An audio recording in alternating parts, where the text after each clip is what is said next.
Hello and welcome to the Poe-Cast. I'm Benjamin. And I am Christopher. And today is one of our clap and slap everything together and we're just going to have fun and talk about whatever's on our mind.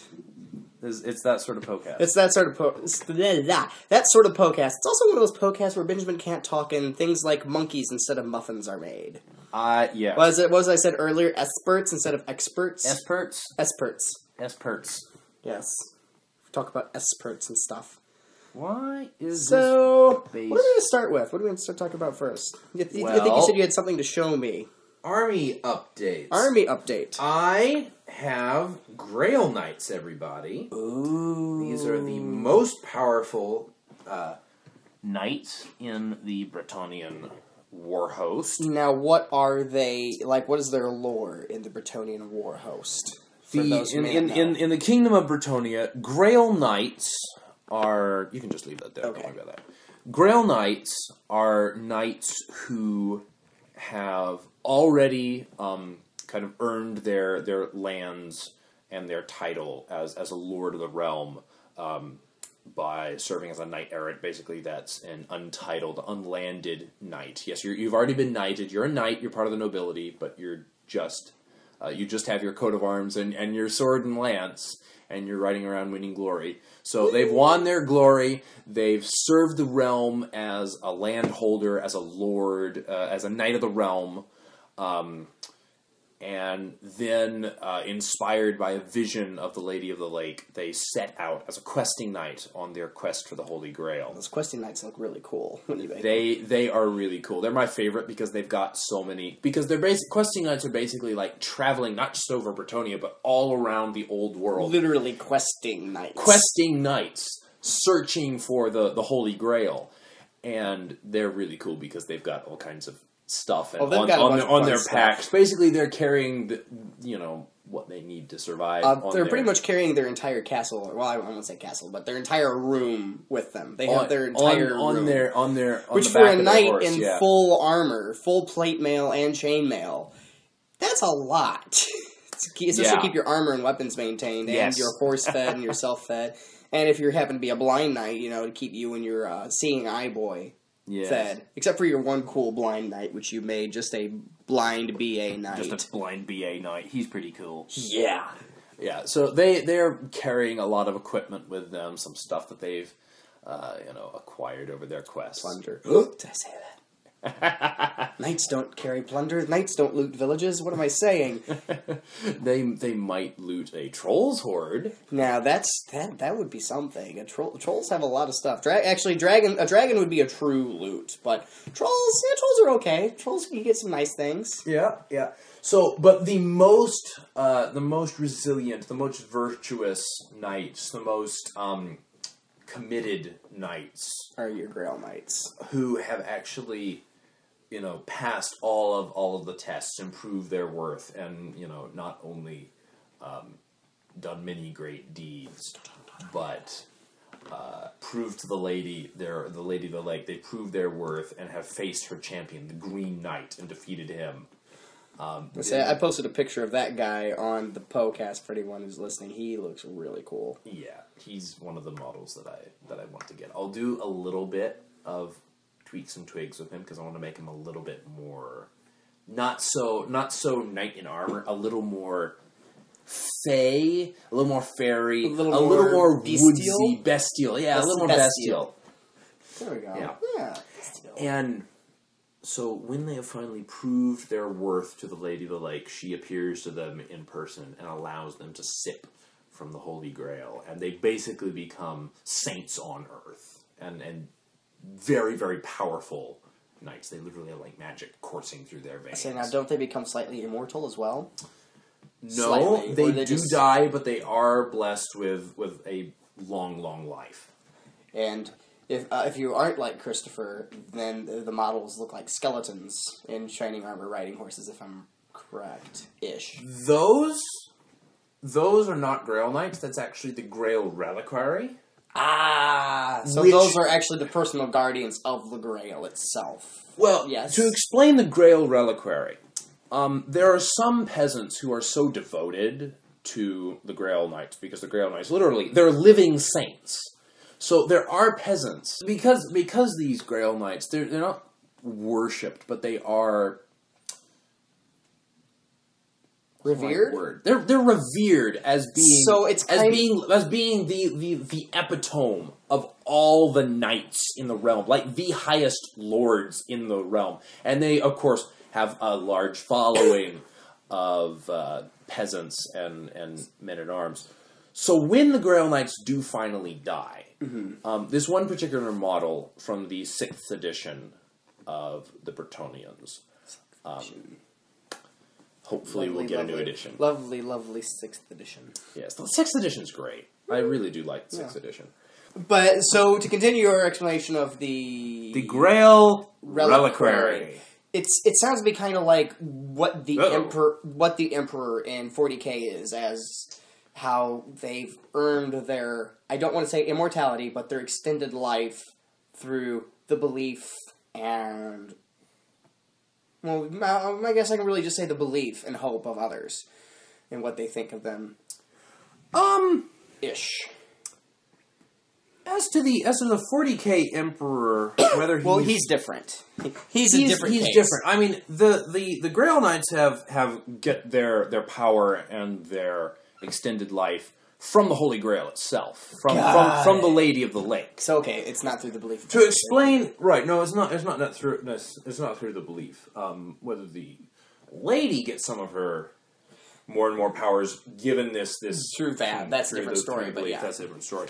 To explain, within the Warhammer mythos, belief is very, very powerful, and it can actually influence things, the powers of others, and things like that. To explain the reliquary, to finish explaining the reliquary, when a Grail Knight dies, of course they have this huge following and huge kind of reverence from the peasantry. Sometimes the Grail Knight's bones are kind of collected together in a reliquary. They're relics, like the relics of medieval saints.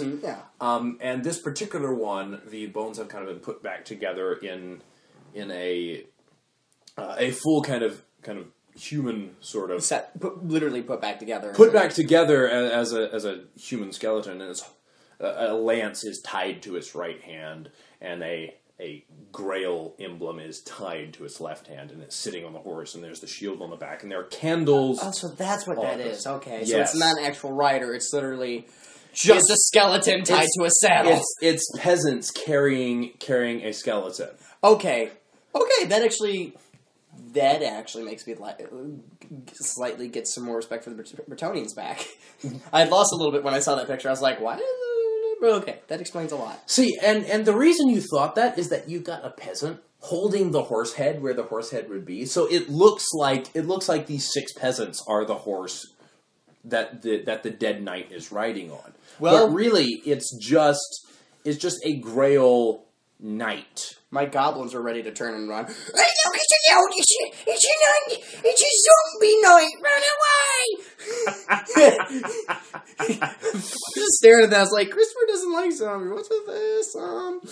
I remember when we first saw, what was it, the vampiric counts and their units. It was like, ooh, undead hordes led by vampire knights. No, not cool. I have to say, the Lich King is about 75% cool. Wait, which Lich King? The Fantasy Lich King. The Fantasy Lich King. Because there's the Fantasy Lich King, and then we've got World of Warcraft with the Lich King. Wow. No, not the World of Warcraft Lich King.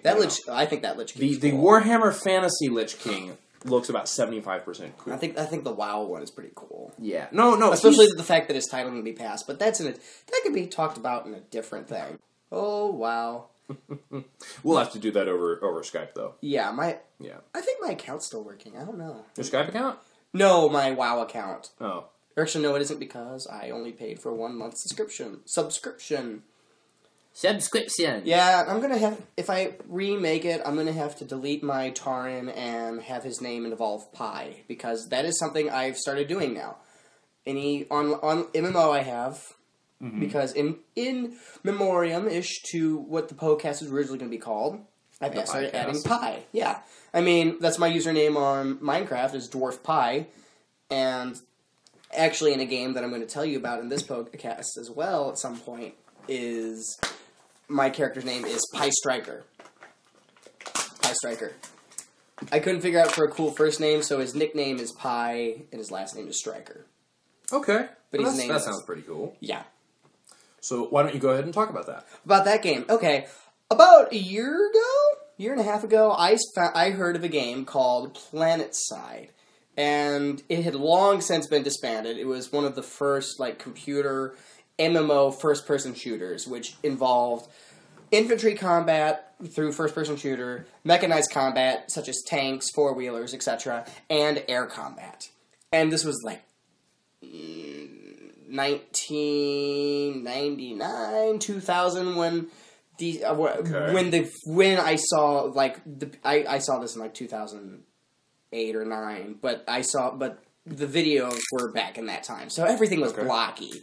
It looked like Shadows of the Empire, that old Nintendo 64 video game, if you remember that. Yeah, Christopher's wincing and twisting his head. But they announced Shadows of the Empire was the first great kind of cross-platform media event, because you had the novel, you had the comic book, you had the game.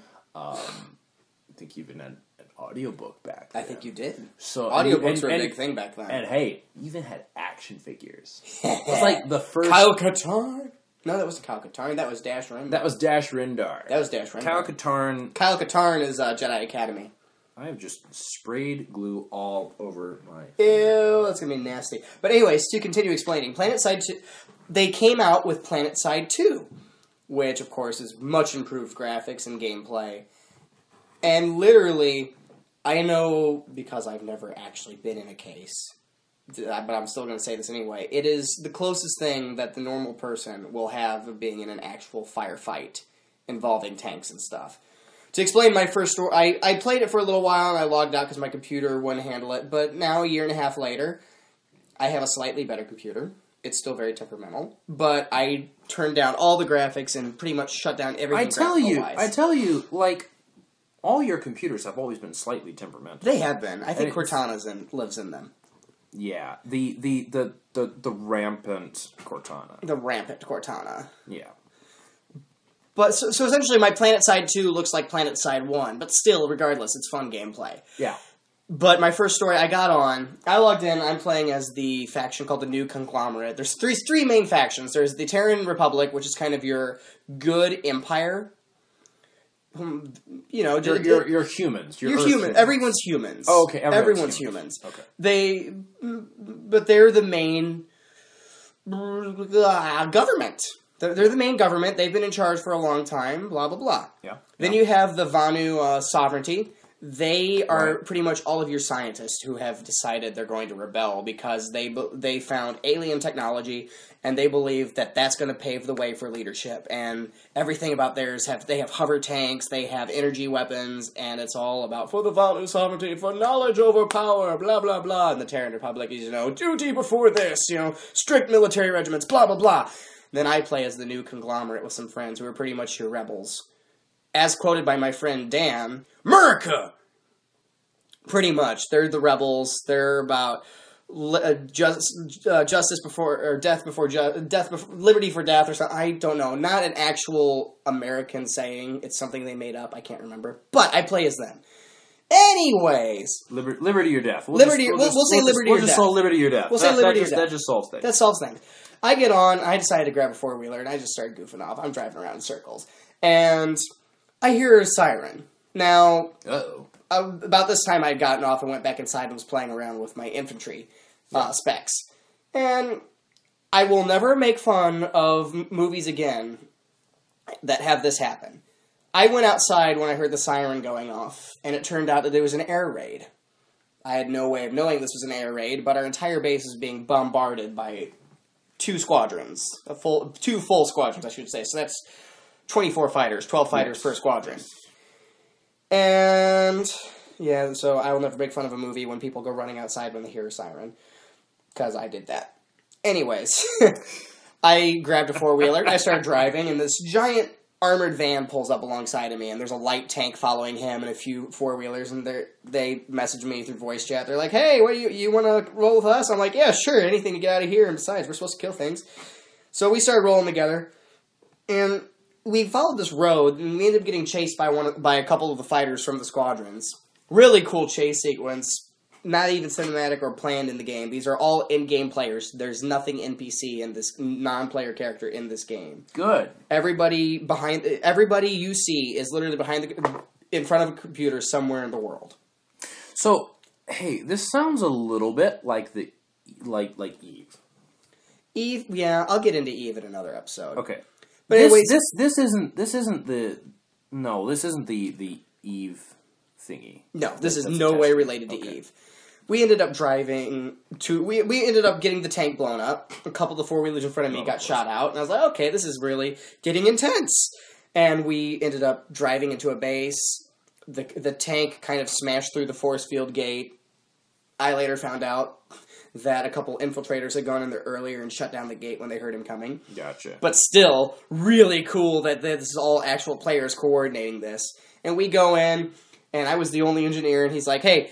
deactivate this, you're an engineer. I was like, oh, okay. I happened to deactivate, and he's like, now guard it, and ran away, and I kind of sat there with the turret. Nothing really happened. Rather anticlimactic for me, but I got some experience points, and we took over fort.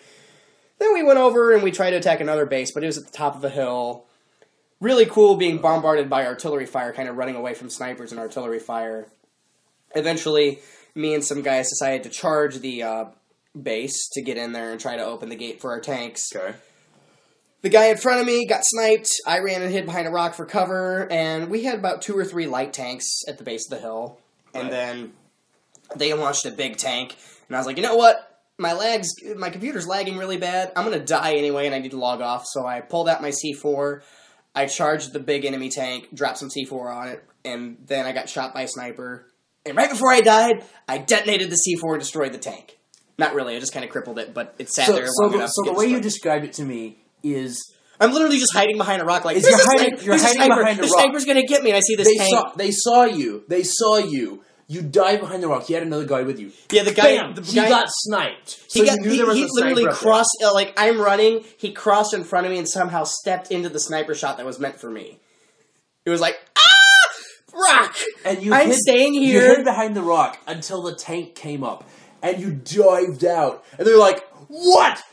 We shot him! And you...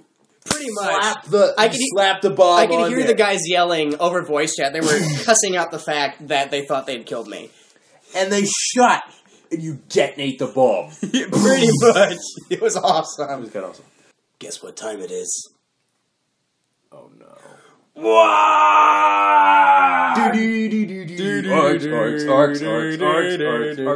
So, my army update isn't really much to update on, other than Christopher was very generous and got me 2 new orcs. One to start my fantasy army, and one to continue on my 40k army. I hope he fits right into your 40k army, because he looked pretty dang cool when he came in the mail. I forgot to tell you this. I looked up their specs. He has a 4-foot range on a battle board. Wait a minute. Yeah. 4 foot? 4 feet. 4 feet. That's like how far he can shoot. That face. Christopher's hiding in his closet. Do you know how freaking huge that is on a normal, Warhammer battlefield? That's like the whole battlefield. Pretty much. They just sit in the corner and they're like, oh, there's people. And literally their tactic, I was watching an orc tactica, he says, these guys are used for killing anything infantry and glancing tanks to death. So they were literally, if this was an actual battle, they'd be just bullets ricocheting off the tank until it exploded. Or penetrate, or denting the tank until they blow through. Or just crumple it around itself, just kind of crumbles. Have you had enough of those guys? And the tank just kind of crumples. Because everybody inside gets squished. Seriously, you're talking about a gun that is like the size of Warboss Fragmud. Pretty much. I'm not even kidding. That gun is almost as tall as Warboss Fragmud. Seriously. It's like... I'll post it when I get it painted. It's like you got this harness that goes around the entire, head to waist yes. of the orc. And it's mounted on his shoulder, but he has to use 2 hands to hold onto this thing. It's literally... he's using 2 hands. It's literally the size of a cannon. It's like a Gatling gun. Okay. It is an A-10 Warthog gun, if anyone's familiar with that aircraft. Huge Gatling gun on his shoulder, practically. It's Any Army geeks who know that, you guys are going to be going, what the heck? Anyone who doesn't know that, look up an A-10 Warthog. I'm sorry, that's not even a plane. That was a gun that was designed to fly. It literally is. The gun takes up is as long as the plane when you actually rip the fuselage off. But anyways, the other orc is actually from fantasy. He's a black orc. Black orcs... Okay, so there's a catchphrase for the orcs in fantasy. It's called animosity. Pretty much every turn you have to make an animosity check, and depending on the roll, the orcs may completely ignore your orders and attack the nearest enemy unit, or they'll get mad at one of your friendly units and attack your own units, or they'll just stand there and argue and not do anything for a turn. Black orcs don't do that. Yeah. They don't handle that bleep. They get mad when it happens. And they quell animosity, as their keyword states. But anyways...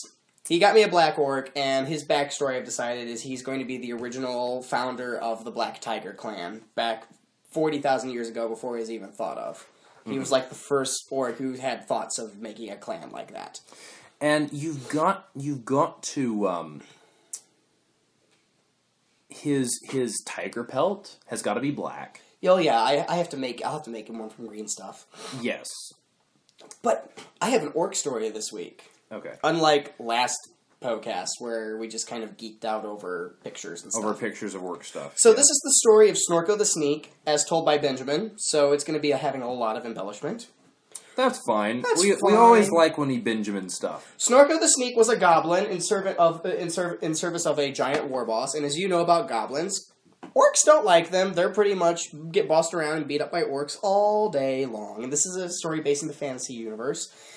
The orcs and the war boss went to war with the elves one day, the high elves to be exact, and sooner or later Snorko was pretty much latched onto the back of, holding on to his war boss's belt as the war boss is flying through the air atop his wyvern in a dramatic fight with the high elf prince who is riding his dragon. We're talking full fire-breathing winged 6-limbed dragon. Or actually 7-limbed when you count for the tail.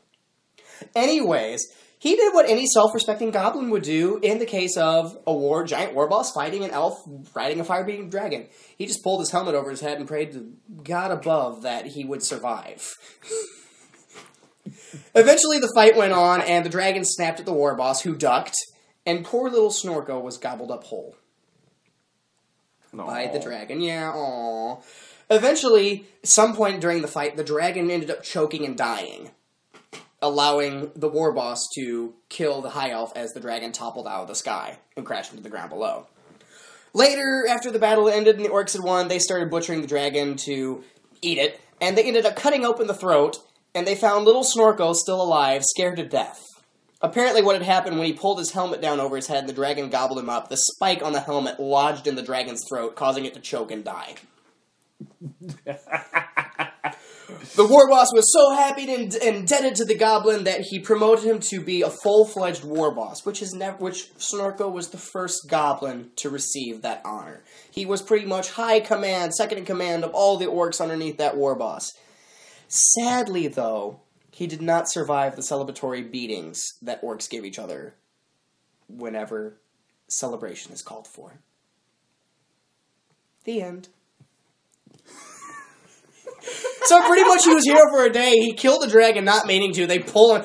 Hey, boys, look, it's little Snorko. Hey, guys. He's just kind of shaking, covered in dragon goop. I'm alive. They're like, yeah, you're war boss. And they start patting him on the back and slapping him on the head and blah. And he just, after the entire army got through patting him on the back and slapping him across the back and patting him across the head, he died. He just got beaten to a pulp. I feel like they're just like, hey, Snorko, you ready to go eat? Snorko, why aren't you moving? Pick him up, he's kind of like, bleh. His helmet falls off. Hey boy, Snorko's dead. Well, throw him on the fire, we'll get some more barbecue going with the dragon.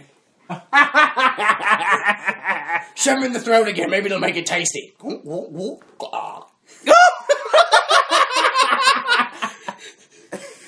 Yes. So into historical this week. Oh, goodness. I consider myself pretty good at calling movies. My roommate was slightly annoyed at me when he took me to see Thor 2, and I predicted everything that Loki did. I was quite proud of myself. That's because we now know Loki, he's kind of a little bit cliched. He is a little cliched, but still, it's kind of cool. I mean, if you've seen Thor and you've seen Avengers, you kind of know his tricks. He's got some better tricks in Thor 2, because everyone kind of realized that all the girls are coming to see Loki, not Thor. So Thor 2 should have really been called Loki Part 1. Loki won. Loki won, yeah. But still. Loki won. Loki won. Loki won Kenobi. Oh my gosh. Let's just... Actually, no, I wasn't meaning Loki won Kenobi. I was meaning Loki won. Like, Loki is victorious. Loki won. Yeah, actually, that's very true. Spoiler alert. Yeah. Well, of course he was gonna win. Well, you seriously. Put that before... Yeah, okay, never mind. I was gonna say, put that before... Oh, no. Yeah. You guys can just complain if you haven't seen it. I'm sorry if I spoiled your entire life. It's almost when I hadn't read... It's almost like me telling you that Matt Smith regenerated a couple days ago. No, that didn't shock me. That wasn't me, that was someone else. Yeah, I know. No, I wasn't meaning you, I was meaning, like, them. Oh, them? Who are complaining about spoilers. Actually, that was... We like the new Doctor, by the way. Get over yourselves. I haven't seen the Christmas special. No, we'll talk about Doctor Who for a little while. I'll talk about Doctor Who. Yeah, what did you think of the Christmas special? I didn't like it. Good riddance, Matt Smith. Can we get rid of Moffat, too? Yeah, can the BBC just like cut funding? Now, personally, actually, okay, can the BBC cut funding in half, please? There we go. I think that Doctor Who has become a little bit enamored with its success and is going out on a limb to be like, oh, we're going to do some cool stuff, and you really need to cut yourself in half and have to say, basically do the George Lucas thing.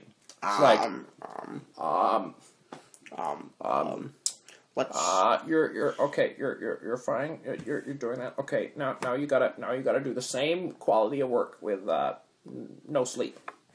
Mm-hmm. They're still doing it. Okay, we're gonna take your meals away. By the way, still going. No still money, going. no Okay. money. Now we're gonna turn the oxygen down a little bit. Oh, it's still working. Basically, the George Lucas thing, where he pushed them to do the absolute best they could with as little as they had. Mm-hmm. I mean, when you stop to think about where Doctor Who got its origin, the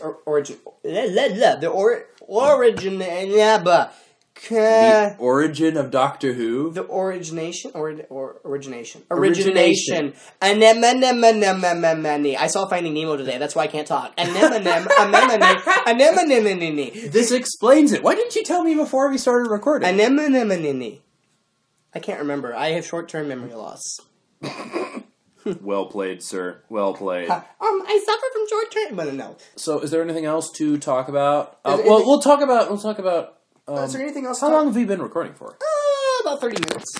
So yeah, honestly, I'm sorry, fans, but I didn't really care for the Doctor Who Christmas special. I thought that there were we were talking about story loopholes that were never filled.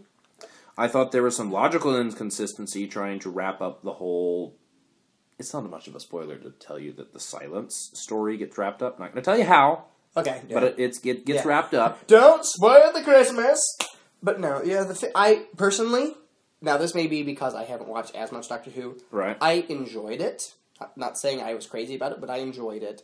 Zygons could have been thrown out the bloody window. Just throw them out. Don't even talk about them. Don't even mention them. They were pointless to the story. Queen Elizabeth, was it? No. Which queen was it? Queen Elizabeth I. Was it? Okay, Queen Elizabeth. That was slightly enjoyable and funny. It was good comic relief. Now, okay, I will admit, for anyone who's yelling at me, the Zygons were cool. Yeah, it wouldn't have been as funny with that Zygon joke about the Zygon being the horse. But if you had the Zygons in there, that's all the longer they should have been in there. Just the horse joke. Oh my gosh, Doctor stops him. Yay! And then Matt Smith appears. Yeah, no, seriously. The 50th anniversary would have been so much better if you threw out Rose Tyler. Because she was blatant fan service. That was not Rose Tyler. That was a hologram using the face of Rose Tyler. Oh, the Bad Wolf girl. And David Stein's like, oh, Bad Wolf? How do you know about... Oh, okay, well, never mind. And it's... Yeah, no. Why would... Okay, even though the moment, as it is, the moment, knows everything that goes on... ish, kind of, sort of. She's kind of omniscient. She's okay. She's a Time Lord piece of technology that has gained sentience. So therefore, she can totally see everything. Timeline everything. Time travel. Sure, timeline everything, especially when she's talking to someone and she can kind of tap into their timeline. Right. But still, really, as much as I love Billie Piper and have a celebrity crush on her.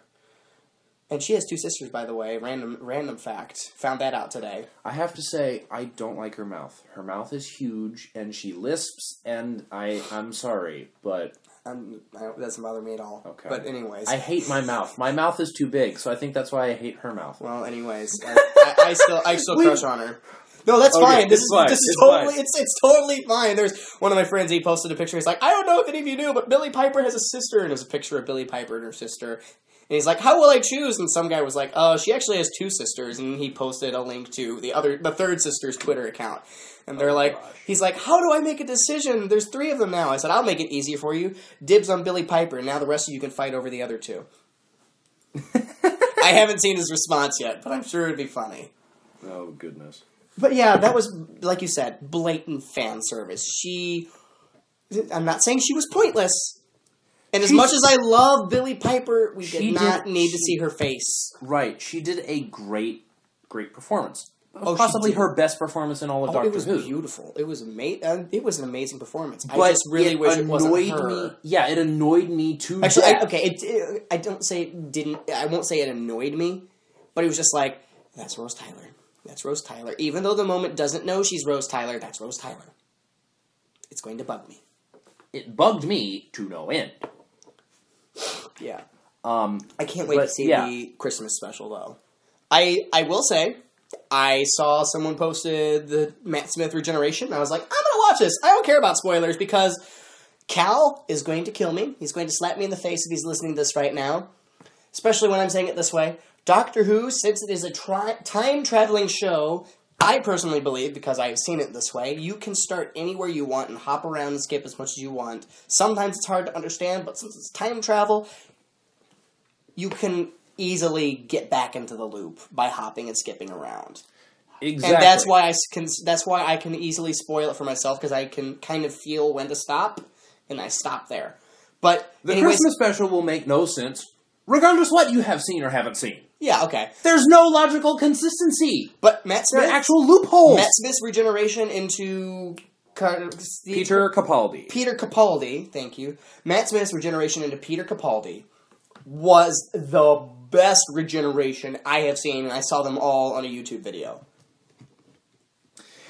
Because it wasn't like, oh my god, literally, Moffat... Well, okay. Actually, no, okay, I will challenge you. Have you seen... Actually, let me rephrase that. It was the best in this sense. They didn't give the fangirls, all the ones who are crying that they're never going to watch Doctor Who again because they got this new old guy that they can't...